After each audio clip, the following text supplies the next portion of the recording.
Les cristaux. Donc, avant de pouvoir vous expliquer comment se forment les cristaux, il est important que je vous donne quelques définitions pour vous permettre de mieux comprendre.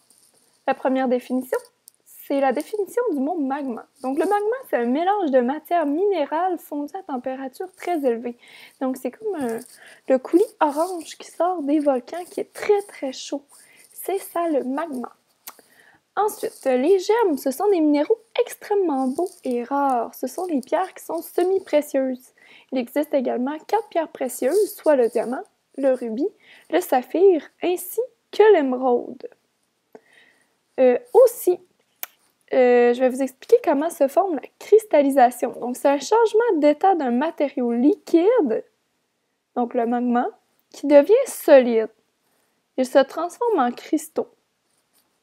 Et puis, les cristaux, par définition, ce sont des cristaux qui ont des formes géométriques. Donc, les solides, comme nous avons vu en mathématiques. Donc, ils ont des formes géométriques bien définies. L'exemple le plus connu des cristaux est le diamant. Les minéraux, ce sont des roches. Comment se forment les minéraux? Donc, en remontant des profondeurs de la planète vers la surface, donc le magma part du milieu de la planète et remonte jusqu'à la surface. Donc, dans cette montée, le magma refroidit. Donc, avec la pression et la chaleur, des cristaux se forment dans ce liquide de roche, un peu comme la pluie qui se change en cristaux de neige avec le froid. C'est ainsi que se forment la plupart des minéraux. Donc, comment se forment les cristaux? Les cristaux se forment dans une roche liquide très chaude. Cette chaleur et cette pression permettent de créer les cristaux.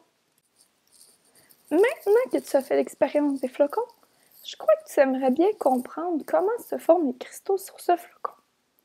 Donc, en refroidissant, l'eau ne laisse plus assez de place entre les molécules d'eau pour que les particules de borax puissent se déplacer. Donc, les particules de borax viennent se déposer sur les branches de ton flocon et viennent se cristalliser à cet endroit. De la même façon, les flocons de neige se forment quand les gouttelettes d'eau dans les nuages vont s'accrocher aux minuscules poussières qui flottent dans l'air.